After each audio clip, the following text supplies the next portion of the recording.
A few days ago, Magnus Carlsen won the final in the NIC Chess Classic knockout, beating Hikaru Nakamura. And it was kind of an instructive match where Carlsen used a method called prophylactic thinking. And it's maybe not so easy to grasp this concept, and Carlsen does it very well. So I thought we should sort of break down what he's doing and how he's thinking, in order to make this concept more easily understood. So in this game, Nakamura is white, and he opens with d4, which is already on the board, and Carlsen plays d5, c4, and it's a Queen's Gambit, not the television show, but the opening Queen's Gambit, and a6. And this has become quite popular on all levels. It's called the Alapin variation. And what's the idea behind a6? It looks, well, when you grow up and learn chess, you're taught you should not move the pawns too much in the opening. So what's the idea? The idea is basically to take this pawn and play b5, so the pawn is already covered, and a6 in all sorts of d takes c4 is a very useful move. And it's white is sort of afraid that black will take the pawn, so he usually takes, and that takes us to the Carlsberg pawn structure that we have already studied. There are a lot of videos on this channel with this structure, and this game is very instructive in how to play with black. So you should study it if you're into the Carlsberg structure. Bishop f4. That's another point of a6. There is no bishop d5. Another move here is queen b3, which is not so bad actually. And it leads to I think it's a bit annoying as black, because knight f6, bishop d5 is disturbing. Bishop f4, this is all known theory. 3, bishop d6, and black gets to exchange this bishop, getting his pieces out pretty easily. Yeah, bishop d3. This is of course the square you want your bishop. It's kind of nice on this diagonal, and notice that it is a good bishop because all the other pawns are on black. So this bishop will always have something to do, unless you can sort of play around it or put some pawns on white, which we will see. Bishop d4.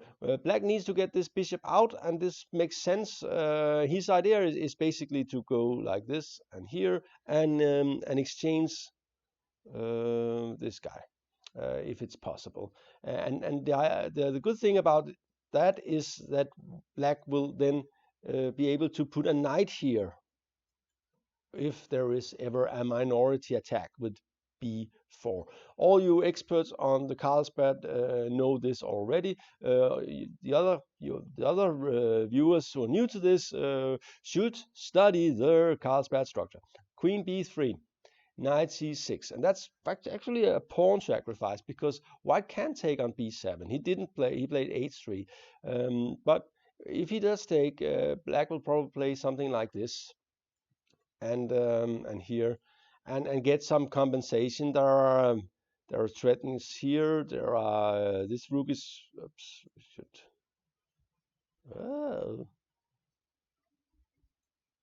do like this anyway, and the king here might be in trouble. So what black definitely has some sort of compensation for the pawn here, and I think the computer says it's about equal. So, but it's something you could study. He plays h3, attacking the bishop. It moves, and knight g2.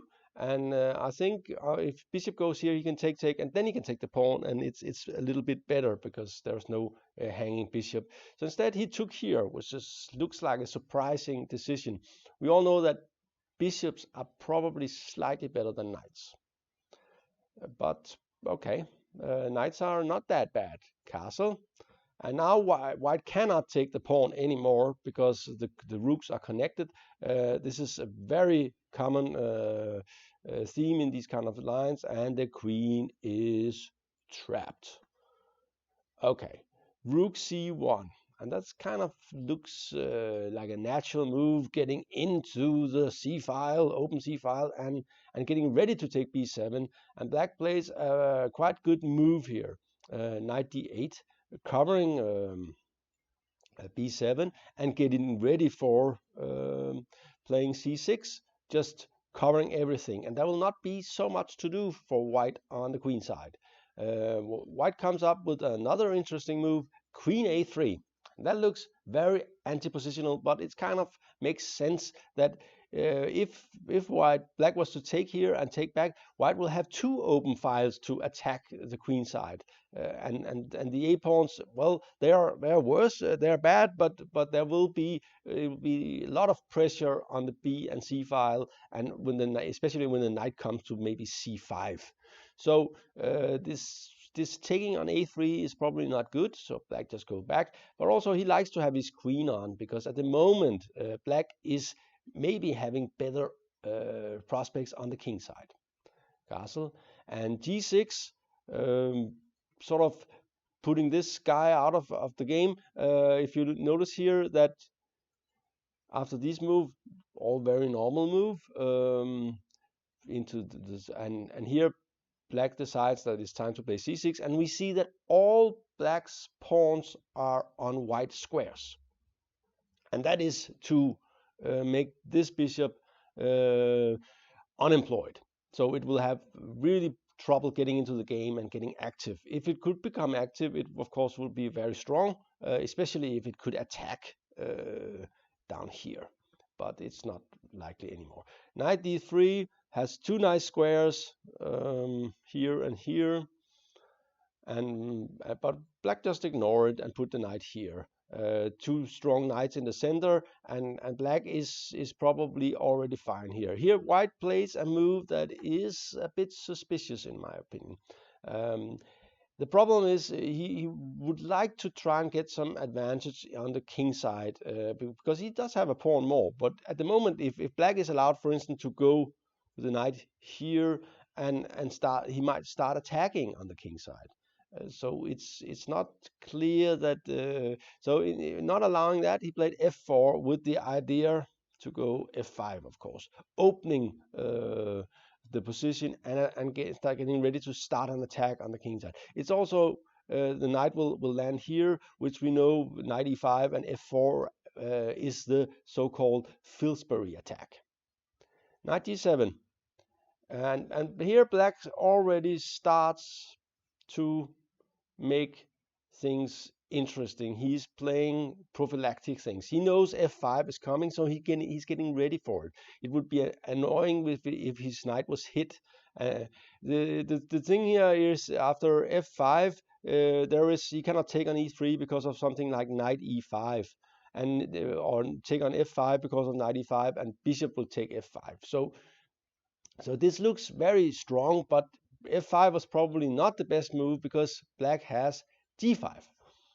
And the thing is, this structure is only good for white if he can get some attack going. If he can, for instance, somehow get this pushed here and opening for this bishop here, he will be attacking, or maybe playing e4 and getting the bishop to b3 and attacking, or getting to attack this pawn. But if he's not, it should be red, I think. If he's not able to do this, then his bishop down here on c2 will just be bad. It will just look into a pawn, and we already see this f4, f5 had already left white with a weak pawn here. So it's not so, it's kind of anti-positional, but it looks very active. Knight e5, here it comes, and queen c7. And here Nakamura makes a clear mistake. He has to acknowledge that he probably doesn't have an advantage, or maybe he should fight not to get worse. He should try and get his queen to the king side. So something like queen c3 makes a lot of sense. So I would suggest something like this, and hoping to dislodge this knight, so we can push the pawn and get a strong attack. which is the idea. He might also get ready to play something like e4, and if this one takes, we'll make that yellow, then something like this, and attacking down here. So these are the ideas for white. Unfortunately, he decided to play h4, which looks kind of good. If he takes, he will go rook f4, and he'll get the pawn back, and then he will go g4, g5. The problem is he doesn't have a good follow-up after g4. And the king side is closed. Black is controlling it. And one thing that Nakamura is probably started to notice here is that this move is coming. This move is coming. It will be an exchange sacrifice. It takes the computer a long time to see it, but it will be very strong. So he went here, and the other knight joins the game. And I think here white should probably try something like this. And just sacrifice the pawns and start trying to open the position, getting the queen to e3 and things like that. I think black is better, but this was the best chance. Instead he played queen e1, and here black plays a very strong move. And I remember when I was learning chess, I found these kind of moves very difficult. But then I played the dragon for a while, and then they became second nature. What we call a positional exchange sacrifice. So what does black do here? What do black do? He does take, bang. Okay, so black got a pawn for and the knight for the rook. But this is, as Fischer said, it's not what goes, it's what stays that's important. And the thing is, this position is actually as good as winning for black. And there are several reasons for that. First of all, of course, this pawn is a little weak. Second of all, this pawn is also weak, and this pawn is weak. Oops, what's happened here? Go back, sorry. Just put it. This pawn is weak, and this pawn is weak. Then there are squares, and we have a weak square. We will make them yellow. A weak square here and here. So black is, with the two strong knights, is controlling the position, and this bishop here is extremely bad. And another thing, and that's maybe the most important feature of the position, is that white's rook does not have scope to become active. And rooks need activity. They are a little bit like tanks. They need space to move so they can roam the board. So an open board is good for rooks. Two closed boards are not good. And here there are no open files. And I'm sure you can see that the only way, and it will take a little time to see, but I'm sure Carlsen saw it immediately, is the only way that the rooks could ever become active is if this pawn here, we'll make that red now, disappears, or it's sacrificed against this pawn, and then there will be opening possibilities to penetrate with the rooks. I'm going to make that yellow here and here. So this is where, and if there is the e-file that's open, then it will be here. So this is basically the only way to get these rooks going. Otherwise, they'll just sit there, and they're not very good at defending passively. So at this position, even though nominally black is behind a pawn, the computer says it's plus 2.5 or things like that. So how does Carlsen think here? Well, he thinks I'm winning. I'm simply winning here. So the only thing that will make me not win is if I mess it up and allow some stupid counterplay. So from here on, he will play very prophylactically. I'm sure he says, okay, if nothing weird happens, I will win this game.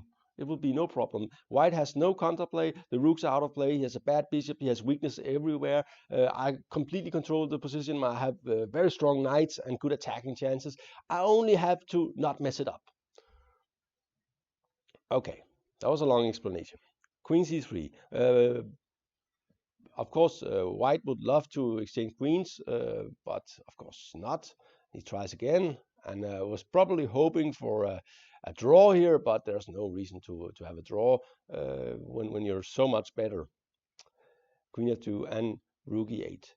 Rook cd1. Queen is back. Now the queen can hassle it, attacking this pawn. But notice, he will never ever take this pawn if it means that white will get an active rook on b7. So he's waiting.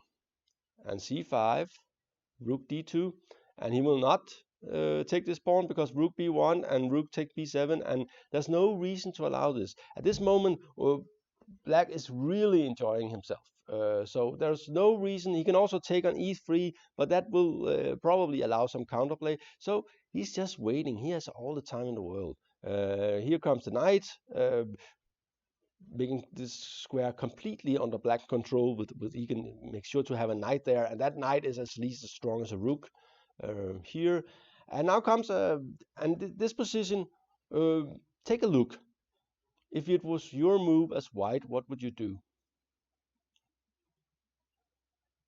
Do you have any ideas what to do here? Because I don't see any good moves for white.